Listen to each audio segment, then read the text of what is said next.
Hello everyone and welcome back to I Create For You. We're going to be doing another story in the Lighthouse Ghosts and Legends book by Nina Kostopoulos. And this story is Alcatraz Island Lighthouse, and that's the picture that they give us in the book.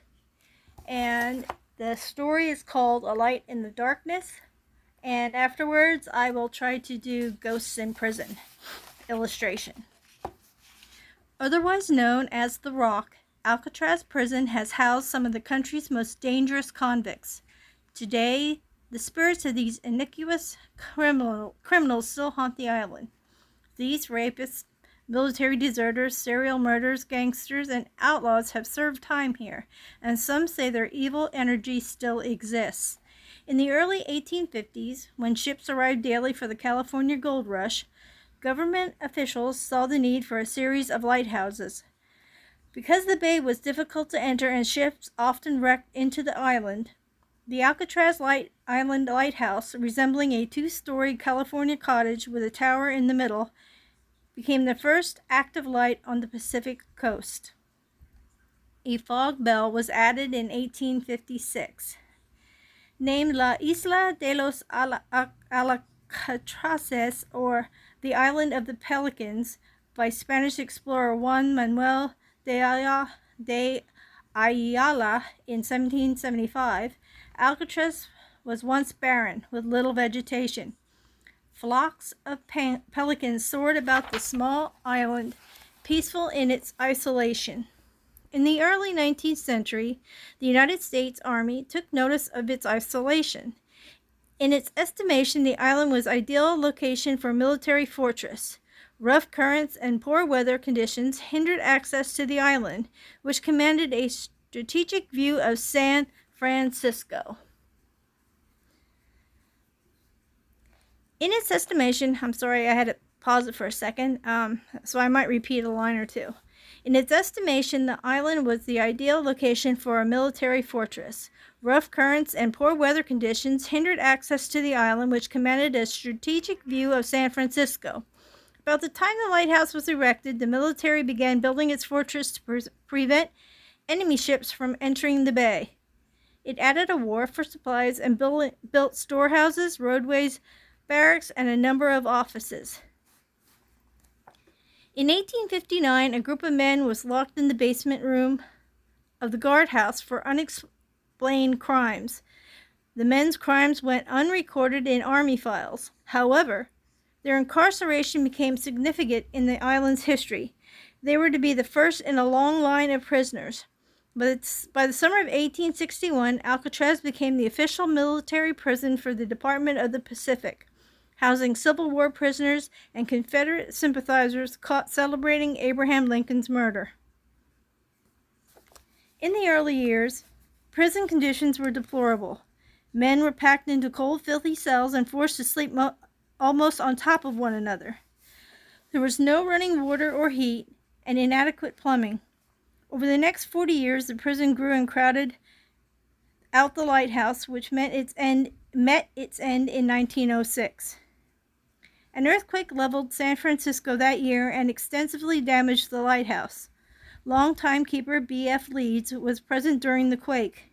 Like many who experienced the disaster, he thought the end of the world had come. A reasonable conclusion considering his surroundings. Afterwards, the damaged light was torn down, and a new lighthouse was commissioned.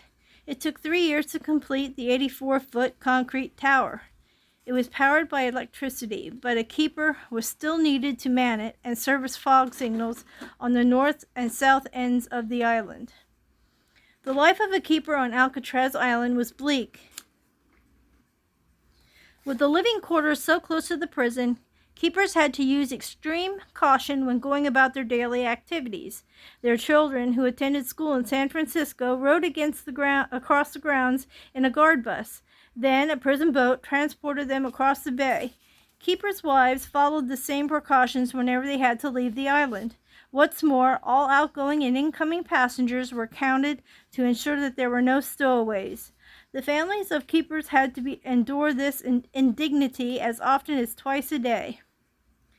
For their own safety, every aspect of their lives was regimented in this way. Even their trash was confiscated. It had to be crushed and dumped into the waters off the island to prevent prisoners from acquiring materials for weapons. A keeper's duties were equally regimented. For example, when the fog signals needed servicing and the keeper had to cross to the other side of the island, the prison went on lockdown. No prisoner was allowed in the compound as the keeper crossed. The entire operation was carried out with the utmost caution and secrecy. The guards gave secret hand signals as a way of communicating the keeper's progress from gate to gate. During the Great Depression, a wave of crime swept across America, and the population at Alcatraz boomed. The prison housed several of the age's well-known criminals, including among the residents were Al Capone, George Machine Gun Kelly, Alvin Karpis, and Arthur Doc Barker. By 1933, the Federal Bureau of Prisons had taken over the Rock, and by 1934 it had established a maximum security prison. It was indeed, as originally intended, a fortress. Guards lined the grounds with machine guns, and barbed wire fences punctuated the perimeter. Even the lighthouse keeper, isolated within his concrete watchtower, must have felt imprisoned in these new surroundings. Like the inmates, who by this time had nicknamed their prison Alcatraz, he suffered greatly from the monotony and loneliness. From his tower, he could see the bustling port, party boats, trade ships, and glowing city lights. Ironically, the Alcatraz Island light afforded an enviable view of life in San Francisco. But everything about the life of a keeper on Alcatraz Island was decidedly unenviable, especially his view of the depravity below. On May 2, 1946, the keeper had a bird's-eye view when inmate Bernard Coy escaped. He killed a guard and secured weapons before freeing his 5 accomplices. The Marines were called in to restore order, and in no time, the fugitives hit a massive roadblock. They couldn't open the gate that led to the recreation yard. For close to 2 days, the lighthouse keeper watched in horror as the trapped prisoners waged a bloody battle against guards and Marines. After an apocalyptic fight, 3 of the 6 escapees were dead, as well as a number of guards. The lighthouse keeper later described the standoff as 44 hours of hell. After more than half a century of hell on the Island of Devils, keepers, guards, and inmates alike were liberated from its shores. In 1963, the lighthouse was automated and the penitentiary closed. 6 years later, the lighthouse mysteriously burned, leaving the keepers' dwellings in ruins. With such a dark and haunted history, Alcatraz was destined to remain a topic of profound interest. Today, curious travelers flock to see it, hoping to experience some of its horror firsthand. The D cell block, also known as Solitary, is a particularly popular tourist attraction. Said to be the most haunted area on the island, to this day it remains colder than any of the other cell blocks. Psychics and ghost hunters have reported intense paranormal activity here, and visitors have reported feeling cold, tingling sensations in their arms and fingers. The sounds of screams, rattling metal, and marching footsteps have also been heard here, and many have sensed the presence of evil spirits. In the 1940s, legend had it that the Hole, a dark, cold, windowless room in cell block D, was haunted by an evil spirit. Prisoners feared isolation in the Hole because a pair of glowing eyes reportedly glared at them in the darkness. Inmates and guards had often seen a man dressed in 19th century clothing wandering the corridors of D Block late at night. They speculated that perhaps he was the evil presence whose eyes shone out in the hole. One night, as was often the case, an inmate who had been confined to the dark cell began screaming. The guards jeered and laughed, assuming that the ghost story had gotten the better of him.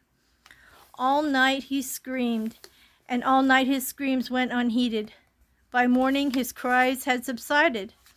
When the guards opened the cell, the man lay strangled, finger marks around his neck. Autopsy reports showed that the inmate could not have strangled himself. Another force had to have been present in the cell. The news spread like wildfire. The evil spirit with the glowing eyes had claimed its first victim. The following day, guards lined up the prisoners in cell block D for a head count and came up extra.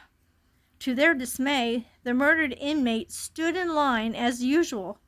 The block went silent, and everyone stared at the man, aghast. Within moments, the ghost vanished without a trace.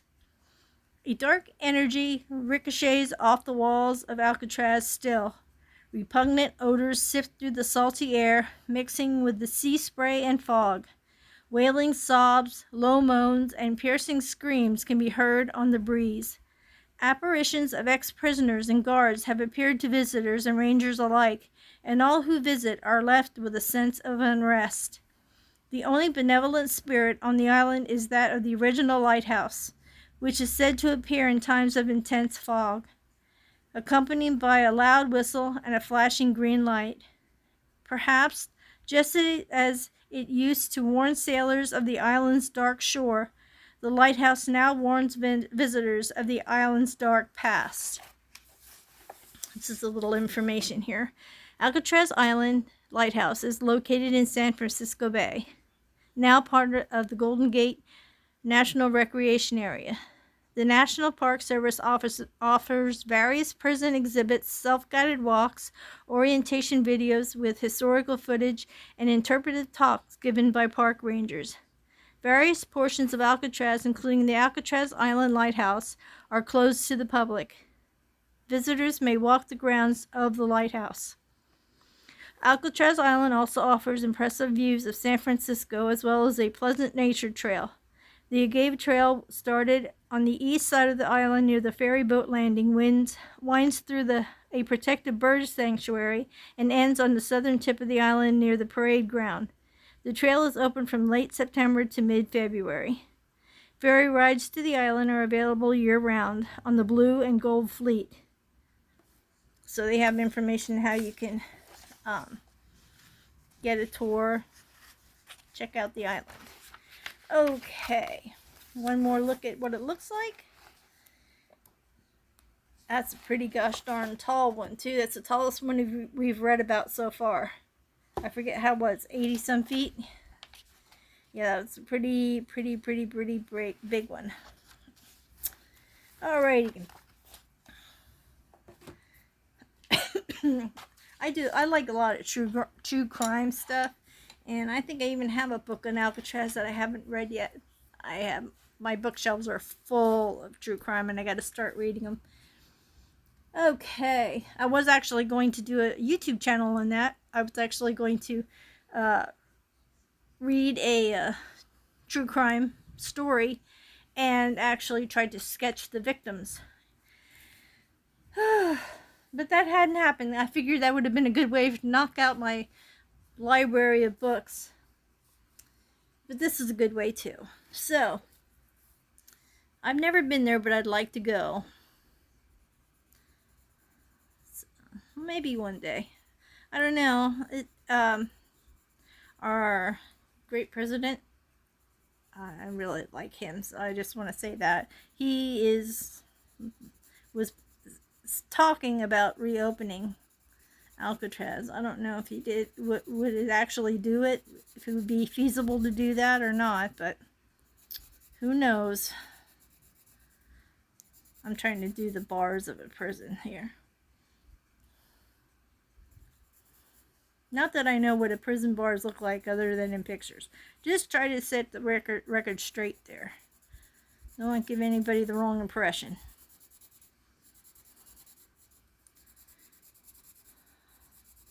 I could never imagine, like you could just do one wrong thing in your life and end up behind bars. Even if it's an accident, And you accidentally, not intentionally murder someone, it's still manslaughter, so you can still do time for that. And it's crazy how you could change your life and the life of others in a blink of an eye.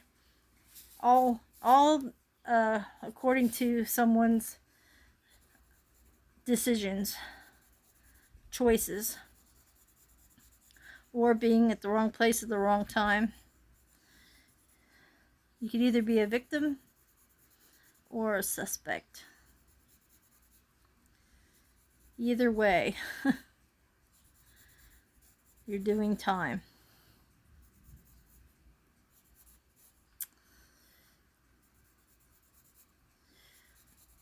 Oh my goodness. Tomorrow is finally Friday. And it's Friday the 13th at that. So, we're in June already. Can you imagine that? Time's just flying. Half the year went by already. Kids are out of school. Moms are going crazy. I don't have that anymore, but you know, it's weird when it's happening. I liked it when it was happening. It didn't really drive me crazy because I like doing things with my kids in school. Being a part of the whatever they were doing. You know, like being going on field trips and being a what do they call it? Chaperone and stuff. Yeah, I liked it. I mean, my kids might not have liked it. Mom, why do you have to go with? Yeah, well, you know what? If Mom goes with and we go somewhere where you can buy stuff, souvenirs, guess what? Then it's okay. Yeah. I've gone to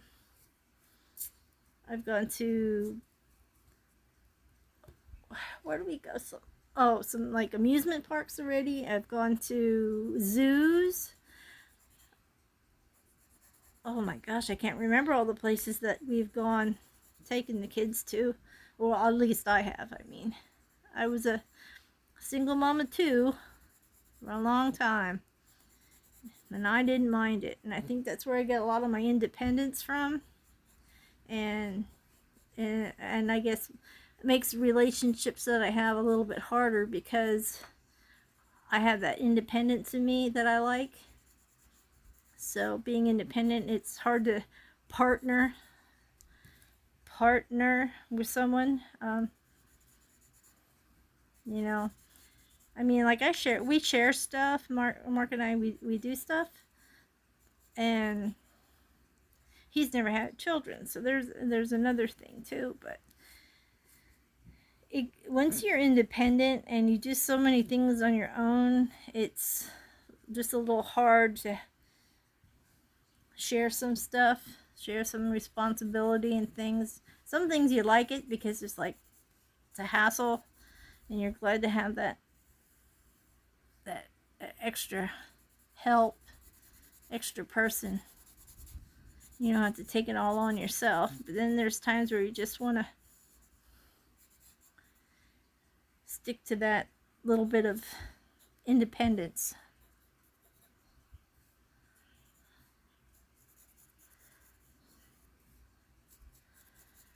Well, it's going to take me a while just to draw this the present itself here, the bars and stuff.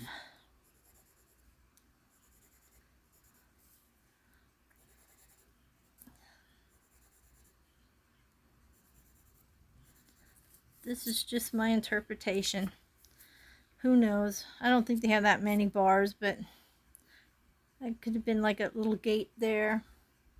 And I'll draw another cell block over here. I don't know. This is just my opinion, and maybe, a lot of people disagree with me on this. But I think some of these prisoners nowadays have it pretty good. They get room and board, courtesy of taxpayers, and they have free gym pass. Unless they are in solitary, then they don't really, they're not left out. That might be like an hour a day. But I don't see where there's an incentive sometimes to not be in prison. if that makes sense. You know, because the only thing I could see, you know, like if you're a gang member or whatever, you're getting all your stuff paid for one way or another. And you can do jobs. Now, I like it when these guys can take advantage of schooling and stuff to better themselves, but when they do it just to be just to use the system, like some people they study to be a lawyer and stuff so they can represent themselves and stuff like that, or represent other inmates. I mean, I don't know. I don't even know why I'm going on about it. It's just like nothing nothing I say is going to make a difference, but I just think I've seen lately on the, not lately on the news, but this year already on the news, how Russian prisoners are treated, and I'm thinking to myself, man, you do not want to be in prison there. Like, and you wouldn't want to be in prison in Mexico either. And it's probably why they're all coming here. They figure if they're going to end up in prison, this is where to be. I mean, gosh darn it. They can have TVs. They can have... I don't know. I'm just saying. It's just like I've seen in Russia, where I think it was Russia that I saw, where, you know, they have to bend down when they walk. They don't look up. They hold them that they're bent over while they walk, and march to their rooms or wherever they're marching them to. And you think, you know, that makes more sense. You know, the guards should be having control, not being worried about you're going to get shanked in the next lineup. You know what I'm saying? It's just a weird way of policing prisoners. Now, granted, some of them might be in there, like I said, making wrong choices, drunk driving, accidentally killing somebody, not really meaning to do it. And you can see that point of view. And they're already suffering because they know they killed somebody. And they're going to have to live with that guilt. But it's just like others, they just don't really give a crap. There should not be where there's gangs in prisons. That shouldn't be even a thing, a thought. Hey, buddy, what are you in for? Well, I'm a gang member. I'd like to be a part of your gang. Oh yeah, there's another gang member, and you know, after a while, they're getting what they want from these other newbie prisoners, and it's just a whole messed up thing. They get too many freedoms, and that's just taking advantage of the system, not really getting consequences for what they do. And I don't think, okay, here's one thing that I don't agree with, and maybe I get some people out there to agree with me. When you're a pedophile, or if you're a mom who kills your children, or those kind of people, they get separated so that they are safe from the population. Why? They have performed crimes against helpless children, which may even be their own kids, and you're giving them protection. Why? Let them own up to what they did. They go ahead and do it without thought or care. Molesting, whatever they do to their children. Why give them... They lost their rights when they did that. I'm sorry. There shouldn't be anything special for them. They just have to pay the price. They have to own up to what they did. But hey, no. Innocent until proven guilty. Well, you're already in jail, and the kids are already gone, or have already been traumatized. So, yeah, You're guilty. Okay. There's my cell block. And there's my ghosty who's a ghosty prisoner who still roams the halls of Alcatraz.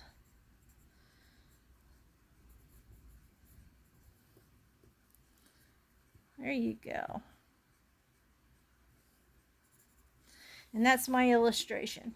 So I wanted to let you guys know next month, I'll do a recap of it, but next month Mark and I are going to be traveling to Wyoming to visit my son and grandson and his family.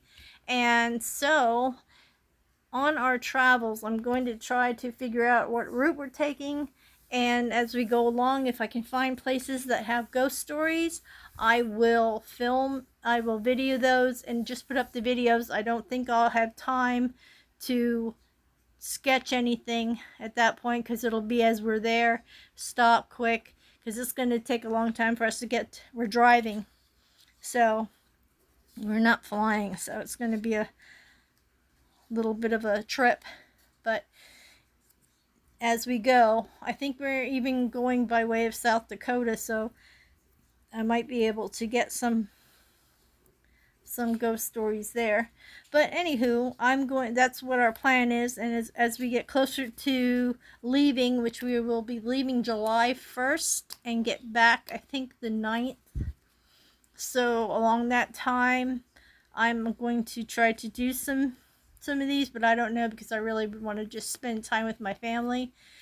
I might just do the white on black shorts or do little shorts of the area that I'm at and some Grand Teton, because Grand Tetons are right in his backyard, so I might be able to do some pics of that. And we might be going to Yellowstone, so I could do some shorts on that. But other than that, I'd like to just spend more time with my family. I only get to see them once a year, so I thought I'd give you a little bit of a heads up on that. Okay, and if you know any destinations, like if you can chart out from Pennsylvania, we're going all the way to Wyoming, and I don't remember, my husband gave me a list. I think I might have it, that we're going to we're not going to go to Illinois. He's going a way that we can do. He says PA, Ohio, Illinois, Iowa, South Dakota, and then Wyoming.